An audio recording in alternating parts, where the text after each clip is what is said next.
এখন আমরা সিঙ্গালীলা ন্যাশনাল পার্কের ভেতরে ঢুকছি। কাজ সরিয়ে ভিউ দেখতে দেখতে আমরা খাবারটা এনজয় করছি। সৌধ টাইপের কিছু পড়লো, এক্স্যাক্টলি জানি না কি, অনেকটা পথ আবার যতটা এসছি ততটাই নিচেও যেতে হবে আমাদের। সব মিলিয়েই গোটা জার্নিটাই একটা রহস্যে ঘেরা।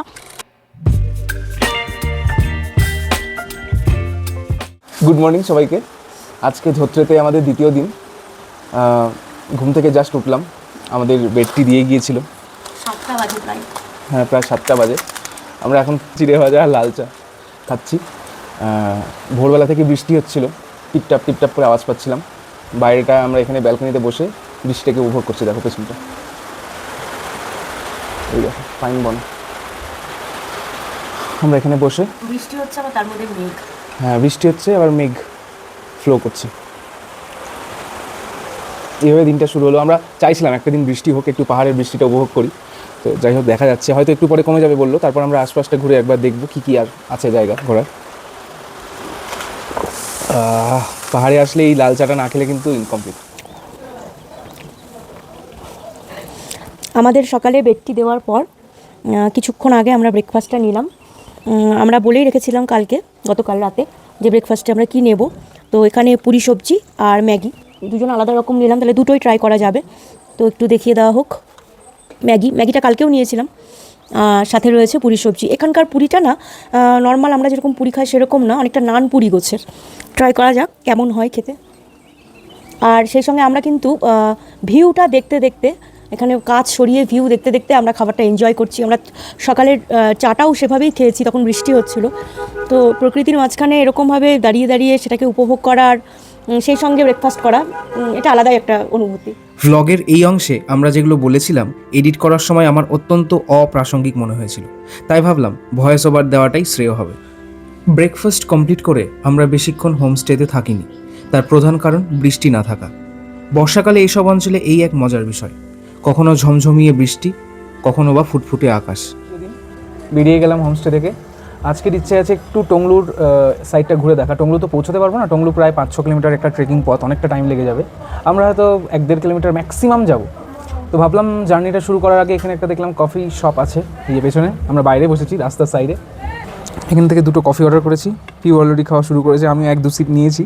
তো এটা খেয়ে আমরা বেরিয়ে যাব। আমাদের হাতের ডান দিকের এই রাস্তাটা যে নেমে যাচ্ছে পদ্মা হোমস্টে ক্রস করে, হাতের বাঁ দিকের উঁচু রাস্তাটাই চলে যাচ্ছে টংলুর দিকে। তো চলো ওখানে যাই, গিয়ে তোমাদের বাকি স্পটটা দেখাচ্ছি। ধোত্রেতে আমরা যে সময় গিয়েছিলাম সেটা ছিল বর্ষাকাল, তাই বর্ষায় ধোত্রে কেমন হয় এই ভিডিওতে তোমরা সেটাই দেখতে পাবে। তবে শুনেছি সেপ্টেম্বরের পর থেকে অক্টোবর, নভেম্বর বা শীতকাল চলে যাওয়ার পরবর্তী সময়গুলো ধোত্রেতে যাওয়ার আদর্শ সময়। আমরা ভেবেছিলাম পাহাড়টা একটু বর্ষায় ঘুরে দেখব, সেই কারণেই সেই বর্ষায় আমরা গিয়েছিলাম ধোত্রে। কফি শপের বাইরেই দেখলাম এক বিড়াল তার শাবককে খুব আদর করছে। এই নিবিড় আদর যেন প্রকৃতিরই এক নিচু স্বরের গান, আমাদের মনে করিয়ে দেয় যে জীবনের সবচেয়ে সুন্দর ও গভীর অনুভূতিগুলো কোনো ভাষা ছাড়াই প্রকাশিত হতে পারে, কেবলমাত্র স্নেহ, যত্ন এবং সুরক্ষার মাধ্যমে।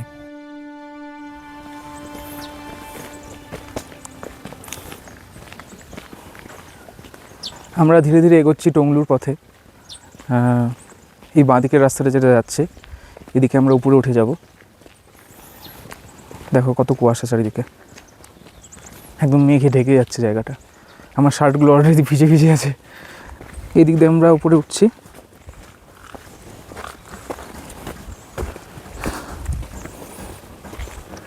আমাদের তো পথটা চেনা নেই, বললো কিছু দূর গিয়ে এখানে একটা বড় মাঠ পড়বে, তারপর নাকি ডান দিক দিয়ে যেতে হবে। দেখা যাক ওখানে পৌঁছাই। আমরা এই দিক দিয়ে এগিয়ে আসলাম। আসার পর একটা জিনিস দেখে খুব ভালো লাগলো, দেখলাম এখানে আই লাভ ধোত্রে স্পট আছে। হালকা বৃষ্টি বৃষ্টি ভেজা জায়গাটা, আর ফাঁকা, দেখো পুরো কেউ নেই। আর সবচেয়ে মজার ব্যাপার হলো এই ভেতরটা, এইদিকে আমরা যাব। একদম কুয়াশায় ঢাকা নির্জন একটা রাস্তা, খুবই অ্যাডভেঞ্চারাস হবে মনে হচ্ছে। আমাদের বললে একটু সাবধানে যেতে আর খুব তাড়াতাড়ি ব্যাক করতে, কারণ এখানে নাকি ব্ল্যাক বিয়ার আছে। অনেক সময় অনেকে সমস্যাও করে, অনেকে প্রবলেমে পড়েছেন। তো আমরা বেশি দেরি করবো না, যত তাড়াতাড়ি সম্ভব বেরিয়ে চলে আসবো। আই লাভ ধোত্রেতে আমরা কিছু ছবি তুললাম। এখন আমরা সিঙ্গালীলা ন্যাশনাল পার্কের ভেতরে ঢুকছি। বিভৎস কিন্তু রহস্যময় হয়ে আছে জায়গাটা, একদম ভেজা পাইন গাছ, এদিকে বড় বড় পাইন উঠে গেছে। এই দেখো নিচেও আছে, এই দেখো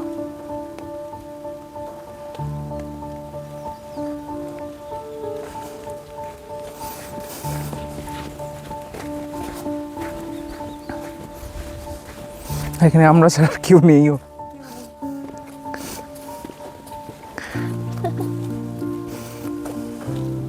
অবশ্যই অ্যাডভেঞ্চারাস। ভেতরটা তো অন্ধকার হয়ে আছে, কুয়াশা আর মেঘের জন্য পুরো অন্ধকার হয়ে আছে ভেতরটা। আর বৃষ্টি হয়েছে সকাল থেকে, তাই ভেজা ভেজা রাস্তা। এই যে ফরেস্ট, আরও বেশি অন্ধকার। একদমই তাই। রোদ উঠলে হয়তো এতটা রহস্যময় মনে হতো না। এর সাথে সাথে ফরেস্ট সবসময় রহস্যময় লাগে। হ্যাঁ, আর তবে আমরা চাইছিলাম যে একটু বৃষ্টি হোক। হ্যাঁ, বৃষ্টিতে পাহাড় ঠিক কেমন লাগে এটা আমাদের একটা দেখার ইচ্ছা ছিল। আমরা সিঙ্গালীলা ন্যাশনাল পার্কের যত ভেতরে ঢুকছি ততই কিন্তু কেমন যেন একটা রহস্যময় পরিবেশ, একটা গা ছমছমে ব্যাপার। আর যেহেতু আমরা শুধুমাত্র দুজনই চলেছি, আর কোনো ট্যুরিস্ট নেই, এতটাই এটা অফবিট। তবে রাস্তাটার যেটা বিশেষত্ব সেটা কিন্তু খুব একটা খাড়া নয়, মোটামুটি সমতল। সে কথা একটু দেখা রাস্তাটা, হ্যাঁ সমতল রাস্তা এবং বেশ প্রশস্ত একটা রাস্তা, সেজন্য আমাদের চলতে কোনো অসুবিধা হচ্ছে না, বড় রাস্তা এবং সমতল হওয়ায়। আমার যেহেতু একটু খাড়াতে উঠতে অসুবিধা হয়, কিন্তু এই রাস্তাটা অবলীলাই বেশ যাওয়া যাবে, কোনো অসুবিধা হবে না। তো যাই হোক, কতটা যেতে পারি আমরা দেখা যাক, কারণ আবার ফেরারও ব্যাপার আছে, লাঞ্চের ব্যাপার আছে, যদিও হাতে অনেকটা সময় আছে আমাদের। তবে ঠান্ডা করছে, বেশ ঠান্ডা লাগছে, যেহেতু চারপাশে এত গাছ, তার মধ্যে আজকে বৃষ্টি হয়ে গেছে, সেই কারণে একটা ঠান্ডা লাগছে। মানে একটা হালকা পাতলা সোয়েটার পরে আসলে মনে হয় ভালো হতো। তো যাই হোক, এটাও একটা অভিজ্ঞতা, এগোনো যাক।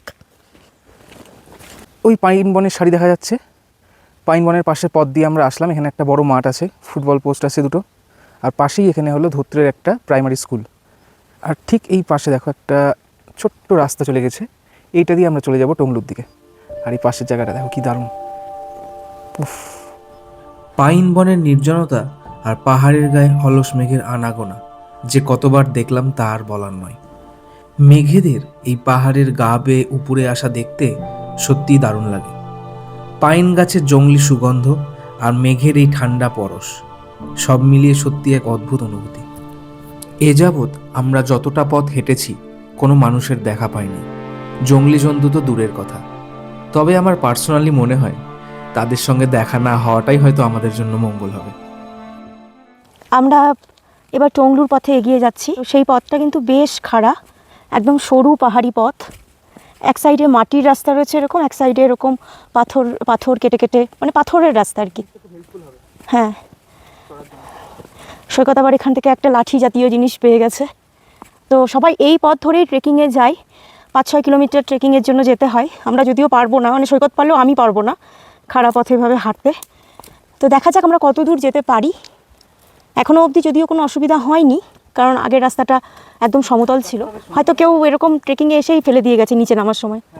হ্যাঁ, রাস্তাটা খুব সুন্দর, চারপাশে এদিকে পাইন ফরেস্ট রয়েছে, এদিকেও প্রচুর গাছ, সব কিছুর বুক চিরে একটা সরু পাহাড়ি পথ উপরে একদম খাড়াভাবে এগিয়ে যাচ্ছে। হ্যাঁ, একদম পাথর কেটে কেটে বসানো, সত্যি পাথর বসিয়ে বানানো রাস্তাটা। এই দিক দিয়ে উঠতে হবে। আমরা দেখি আর কিছুটা যাওয়ার চেষ্টা করব। আমরা ওই দিক দিয়ে দেখো কিছুটা উপরে উঠেছি, এবার সামনে যাব। এই যে পাশে দেখো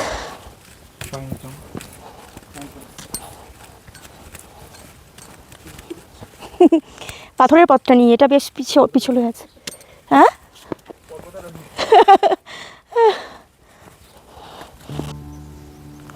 সরু পাহাড়ি পথ বেয়ে আমরা অনেকটাই ওপরে চলে এসেছি। তো ওপরে যেতে গিয়ে এরকম একটা সৌধ টাইপের কিছু পড়লো, এক্স্যাক্টলি জানি না কি, তবে আমাদের মনে হচ্ছে যে এটা কোনো একটা পরিবারের পক্ষ থেকে কারো সমাধি সৌধ এখানে নির্মাণ করেছে। হয়তো এই জায়গাটা খুব পবিত্র কোনো জায়গা হতে পারে, ঠিক জানি না আমরা, তবে বিশাল একটা এরকম সৌধ রয়েছে। আর এই পাশেও একটা এরকম বাধাই করা কিছু রয়েছে, বুঝতে পারছি না, এখানে লোকাল যারা তারা হয়তো বলতে পারবে। তো সব মিলিয়েই গোটা জার্নিটাই একটা রহস্যে ঘেরা। আর মানে ক্ষণিকের মধ্যেই না প্রকৃতি হচ্ছে তার মুড চেঞ্জ করছে, কখনো রোদ, কখনো বৃষ্টি, কখনো মেঘাচ্ছন্ন হয়ে যাচ্ছে, কখনো আবার ফুটফুটে আলো, মানে সব মিলিয়েই একটা রহস্যে মোড়া একটা পরিবেশ।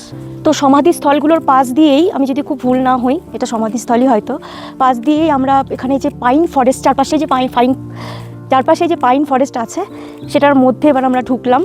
আর ভৌতিক সিনেমাগুলোতে দেখা যায় না কেমন একটা গা ছমছমে একটা রুদ্ধশ্বাস পরিবেশ, হ্যাঁ, মানে নিজেদের নিঃশ্বাসের শব্দ আর পায়ের শব্দ ছাড়া কিছুই শোনা যায় না, পাখির শুধু ডাক, আর চারপাশে একটু কুয়াশা মাখা পরিবেশ, গাছপালা সব মিলিয়ে একটা কেমন গা ছমছমে ভৌতিক আবহ তৈরি হয়েছে।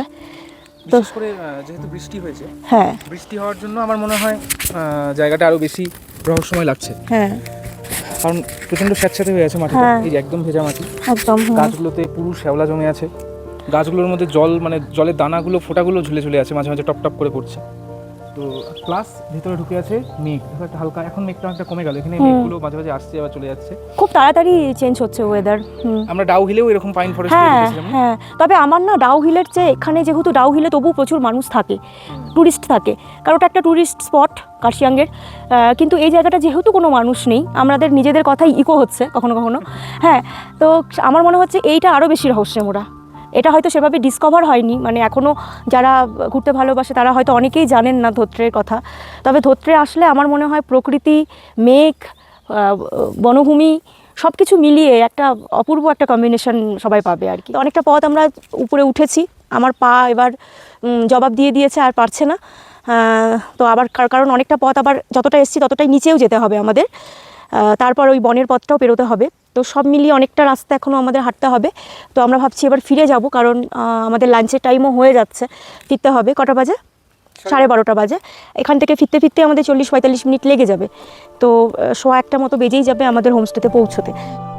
জঙ্গলের পথ দিয়ে যখন নিচে নামছিলাম, তখন পাথরের রাস্তায় হেঁটে চলার শব্দ, সাথে চারপাশের ঝিঝি পোকার ডাক এক অদ্ভুত মায়াজাল তৈরি করছিল। ঠিক সেই সময়ই চোখে পড়ল এক চিলতে ব্যস্ততা। সার বেঁধে 2-4 জন শ্রমিকেরা ফিরছেন তাদের ডেরায়। ক্লান্তিতে শরীর নুইয়ে এলেও চোখে মুখে বাড়ি ফেরার এক অদ্ভুত স্বস্তি। পরন্ত বিকেলের রোদে তাদের ছায়াটুকু দীর্ঘ হতে হতে জঙ্গলের অন্ধকারেই যেন মিশে যাচ্ছিল। আমরা ফরেস্টের বাইরে চলে এসেছি, এখন একদম হোমস্টের সামনে চলে যাব। বেশ টায়ার্ড লাগছে, অনেকক্ষণ ধরে হাঁটলাম, অনেকটা পথই হাঁটলাম। মানে আমরা ওই ফরেস্টের রাস্তা থেকে নেমে যে সামনের বড় রাস্তা যেটা দিয়ে যানবাহন যাতায়াত করে, সেই রাস্তা দিয়ে আবার হাঁটছিলাম খানিকটা। এখন হোমস্টের দিকে যাচ্ছি। হোমস্টে আর মোটামুটি 100-150 মিটারের মধ্যেই রয়েছে। তো গিয়ে আমরা এরপরে আমরা লাঞ্চ করে নেব, কারণ আবার তারপরে একটু রেস্ট নিয়ে আবার হয়তো আমরা একটু আশপাশটা আবার একটু বেরোবো। প্রচুর হাঁটা হচ্ছে কিন্তু না? যাই হোক, তো সাথে থাকো। আমরা আজকে আবার লাঞ্চের জন্য চলে এসেছি ডাইনিংয়ে। অনেক কিছু খাবার সাজিয়ে দিয়েছে পদ্মাদি, দেখাই একটু সবগুলো। এখানে প্লেন রাইস তো রয়েছে, তার সাথে এখানে রয়েছে কালকের মতোই আলু ভাজা, কালকের মতো একটা চাটনি রয়েছে। এটা একটা মিক্সড কিছু ভেজ হবে, আর এখানেও একটা মিক্সড ভেজ দেখতে পাচ্ছি অনেক কিছু সবজি দিয়ে, আর কালকের সেম শাক রয়েছে। আর এখানে রয়েছে ডালটা বেশ ঘন। স্যালাড তো রয়েছে, স্যালাড বলতে পেঁয়াজ রয়েছে, আর তার সাথে রয়েছে পেঁয়াজ। আর এইদিকে দেখাবো, এখানে কিন্তু আজকে ডিমের অমলেট রয়েছে। তো এই রয়েছে, এছাড়া আলাদাভাবে আচার রয়েছে, লবণ রয়েছে, টিস্যু রয়েছে, জল রয়েছে, সব মিলিয়ে এত সুন্দর করে পদ্ধতি সাজিয়ে দিয়েছে সবটা। কালকে আমাদের বুফে ছিল, আজকে যেহেতু আমরা দুজনেই এই মুহূর্তে খেতে এসেছি, তো আমাদের এভাবে পদ্ধতি সুন্দর করে সাজিয়ে দিলেন। তো কালকেও খুব ভালো ছিল খাবারগুলো, আজকেও দেখেই মনে হচ্ছে খুব সুন্দর হবে। তো দেরি করবো না, আমাদের বেশ খিদে পেয়ে গেছে, অনেকটা রাস্তা যেহেতু হেঁটেছি, যা খাচ্ছি হজম হয়ে যাচ্ছে। তো খাওয়া দাওয়াটা করে নিই।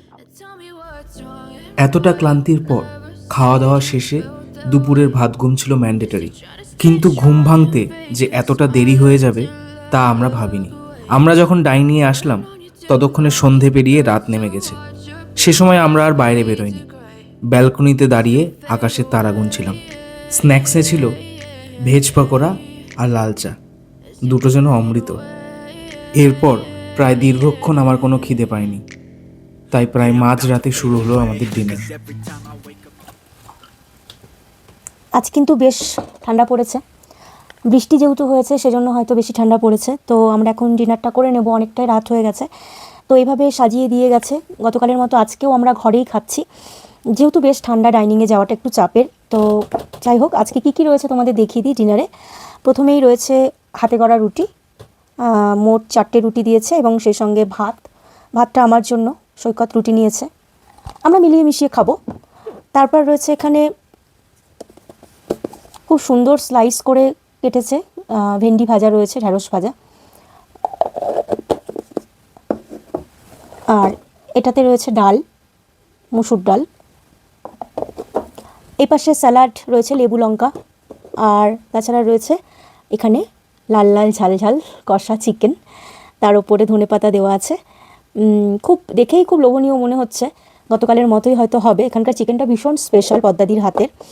আর হচ্ছে প্রত্যেকটা ব্যাপার খুব পরিপাটি করে সাজিয়ে দিয়ে গেছে, প্রত্যেকটা যে পাত্রে খাবারগুলো দিয়েছে খুব পরিচ্ছন্ন। তো চলো খাওয়া দাওয়াটা করে নেওয়া যাক, কারণ কাল আমাদের দুপুরে ফেরা রয়েছে, কিছু টুকটাক আমাদের এখনও প্যাকিং বাকি রয়েছে, সেগুলো করে খুব তাড়াতাড়ি আমরা ঘুমোতে যাব। ধোত্রের এই নিস্তব্ধ পাহাড়ি বুকে আজ আমাদের শেষ রাত, বলা যেতেই পারে দ্য লাস্ট সাপার। কাঠের টেবিলটায় ধোঁয়া ওঠা ডিনারের সামনে বসে আছি, কিন্তু আজ কেন জানি না খিদের চেয়ে বুকের ভেতরে এক অদ্ভুত শূন্যতা বেশি কাজ করছে। কাল যখন নিচে যাব তখন পাহাড়গুলো ঠিক সেখানেই দাঁড়িয়ে থাকবে, মেঘের আগের মতোই খেলা করবে, শুধু আমরা থাকবো না। পৃথিবী বড় অদ্ভুত, যেমন সে কাউকে আগলে রাখতে জানে, আবার ঠিক পর মুহূর্তেই বিদায় করে একা করেও দিতে পারে। আজ এটুকুই, দেখা হবে তৃতীয় পর্বে। ভিডিওটা কেমন লাগলো কমেন্ট করে জানিয়ে, পাশাপাশি লাইক এবং সাবস্ক্রাইব করে তোমাদের ভালোবাসা পাঠাতে ভুলো না।